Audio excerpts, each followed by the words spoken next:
Hey guys, in this video, Aussie Poker, I'm going to do a little bit of a challenge by playing the tournament format that I'm going to be playing tonight in a live setting, but here practicing it on Advanced Poker Training. It's not the first time that I use this site, but yeah, second time I do a little recording for you guys to share my thought process and yeah, try to avoid some of the dumber plays I was making in practice, like doing some crazy bluffs and such.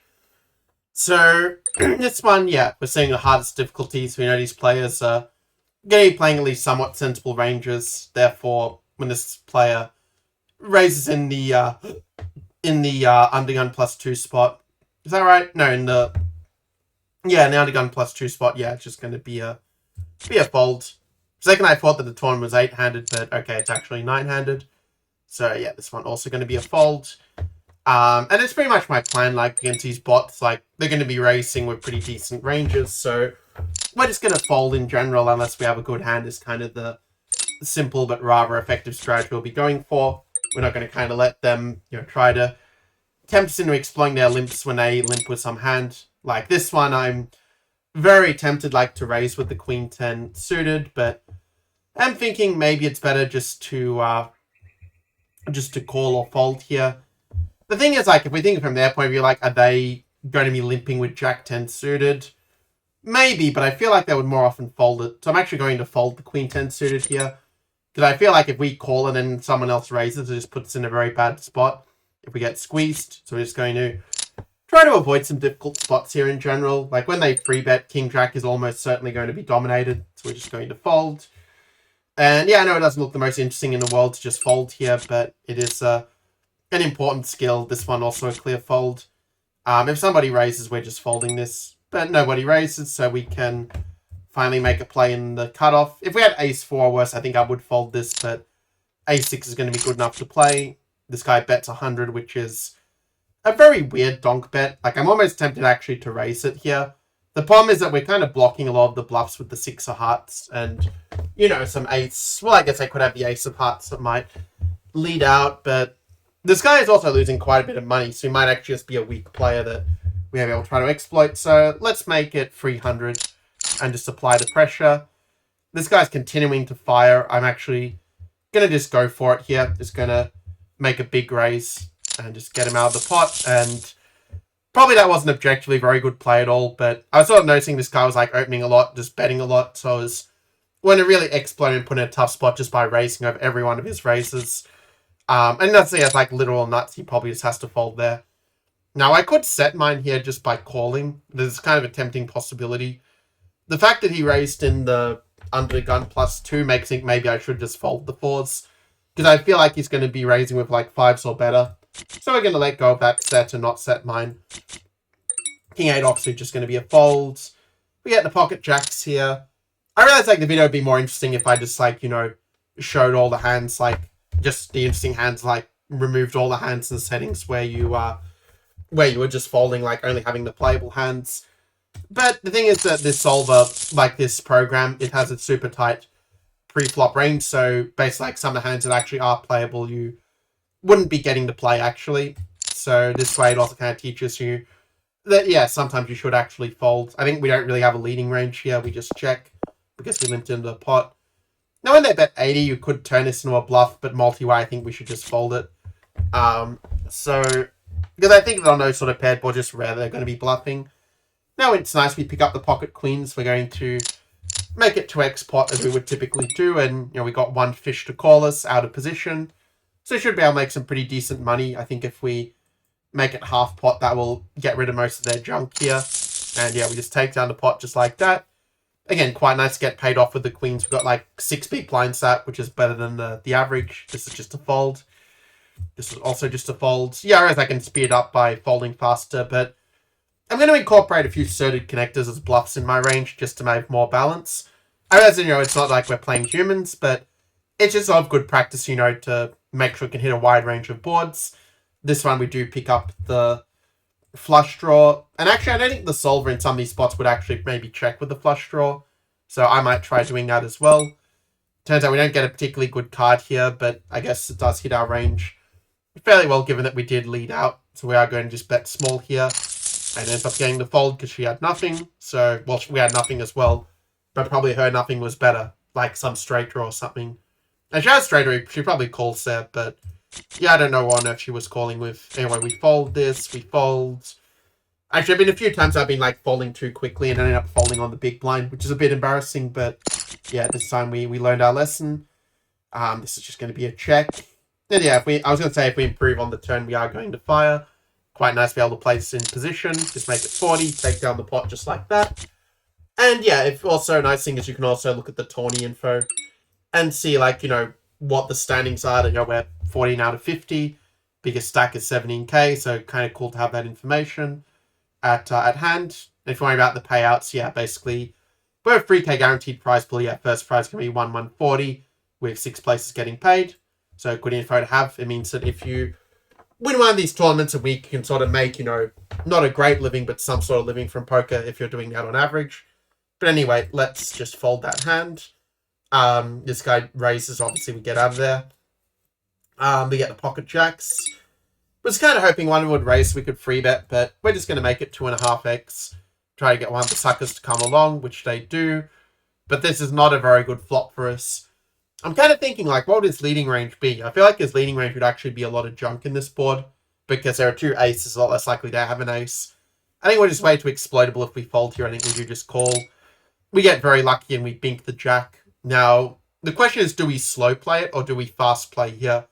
Because anyway, we kind of want them to hit their flush, because then they're probably shoving, we get a whole stack. So I think this is actually just a call. And at this point, yeah, he checks, so he's giving up. I mean, do we just shove here? I mean, I'm very tempted just to shove, because we do have a full house. But also wondering if we would get a lot more likely to get paid off if we leave him with a tiny bit of his stack left.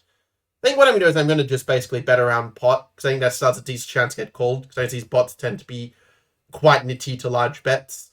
So we're going to just bet, and okay, he doesn't pay us off this time, but still we got a pretty decent amount from... Okay, I think you had an ace, I think he was calling there. I think you probably had some lower pocket. Maybe he had a higher pocket than us, it's possible, but I feel like he would have, yeah, gone like for a 4-bet if he had queens or kings. Anyway, we have pocket 10s. We're going to make it, 2x the pot as my coach Alex Fitzgerald suggested to me. Actually, kind of funny, like if you click on advice here, I actually have it set to Alex as a profile. But it's kind of funny because the bot like plays very differently to how he does. So yeah, at this point, okay, since we looked up the advice, we may as well just follow it. I think make it nearly pot is quite sensible given how wet the board is. We don't really want to give the draws, like the flush draws and the gut shots, is a good price to get there. Queen Jack, this one it will say to fold if I give it the advice, but one cool thing is you can also click on brain, you can kind of see what hands it is going to be folding with in this sort of category. So if you had like, yeah, King Jack or King Queen, I think it would say to call, but Queen Jack, yeah, it's sort of a hand that's just very often going to be dominated, honestly.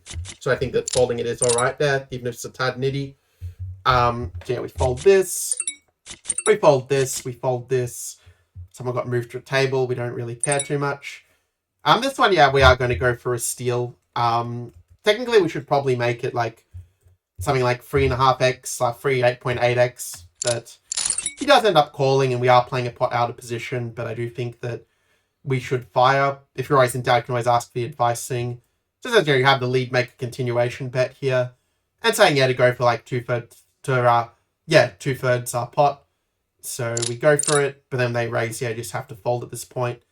So it kind of sucks. Like we got ourselves into a tough spot by raising instead of calling. But I think it's a lot of the time he's just going to have missed that board, and we can just pick it up as such. And as we're out of position, like it's always going to be tough in that case when they do just flat call. So at least having the betting lead gives us some initiative. But yeah, this one's just going to be a fold when the guard player here limps under the gun.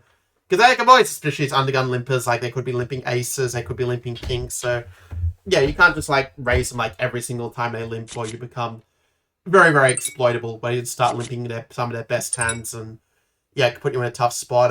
We do actually have enough stack depth here that we could consider going for a raise as such. So we're going to go for it. It's not probably the best play, but yeah, we end up getting a nice steal of the blind, so it buys us another orbit. It's kind of weird, because when people say like getting an orbit, it all usually means a bad thing, like, hard to say. Like, you did something wrong at the table and they're now punishing you, but Yeah, but this one, yeah, buying an orbit, for... And the blind's quite nice, and, these guys seem a little passive, so let's try and do it again. This guy does call, but we end up flopping an open-ender, so we are going to keep firing. I'm going to downsize a little bit here as a little bit of an exploit, because I think this player is overfolding.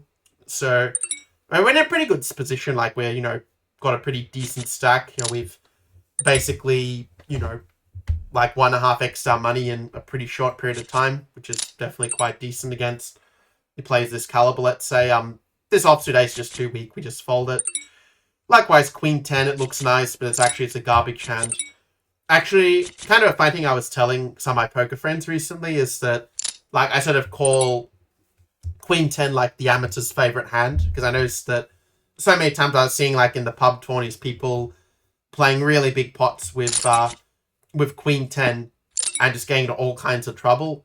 So that one I was just set mining there, by the way. That's why I called the bet. If I miss a set, I just fold.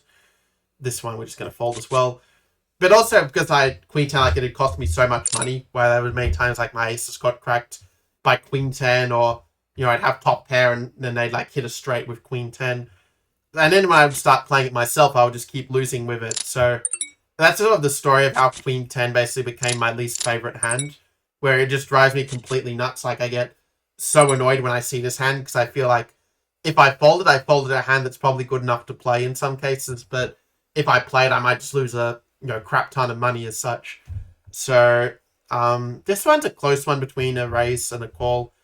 I'm going to raise, but I'm going to raise a little bit smaller for this one. Again, we're basically set mining at this point, but we have no real showdown value, so I think we just bet, and if they call here, we just give up. Okay, raise means we definitely give up. So we're out of there. Kind of sucks, like, we're losing a lot of money with these pocket pairs. Like, I would be at 6k now if we had folded them. Also, the 250 race I don't seem to be working. I'm going to race to 300 instead from now on. So we get this. We have some initiative here. The ace is pretty good for our range. So I'll make it 400. He folds. And there's, like, these spots here. They seem to fold a lot to bets of, like, over half pot. But under half pot, they seem to call with a lot of, like, the overcards and such. We're going to make it 300 again. And it's definitely good enough to raise, even though it doesn't play all that well post-flop. But when we hit our ace, it does play quite kind of better. This case, we kind of do want to call, so we're just going to make it 1/3 pot. But betting for 1/3 pot when we do have the ace, it allows us to kind of make a lot more bluffs and a lot better bluffs when we don't have the ace. Of course, it was a bit dumb of me not to realize that it's a monotone board, but we do have the flush draw, so it kind of also allows, I think, to keep betting here for a small amount. And in the end, it does get through. Turns out the guy didn't really have anything.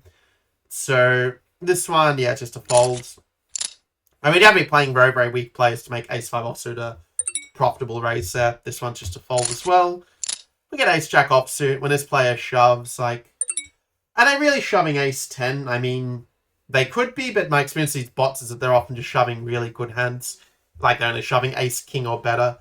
I just think we're dominated here, so I'm actually going to fold. But it turns out, yeah, the guy called and knocked him out, so... The thing is, I kind of wish you could actually see what hands they were playing, because that way you'd be able to try to make more and better exploitative adjustments. But yeah, they don't let you do that. You have to, yeah, more just like try to guess and figure out from a lot of experience. So we're just going to fold. But yeah, it just kind of sucks you don't get to see the way these guys played hands, or like, at least if I had that option, that would be nice. But anyway, we're going to fold. By the way, if you're enjoying this video, do make sure to leave a like, and also to consider subscribing. When a free bet ops, we're out there with all the very best hands. Again, we're out of there. We're out of here. 9-10 suited. Yeah, like, the question is, do we have the stack depth to actually justify a raise? I mean, 10-9 suited, I think it is a good enough hand. Like, you do have two cards, like, just short of broadways. So, when we fold, we fold. We fold, we fold. King 10, offsuit, yeah, depends what happens.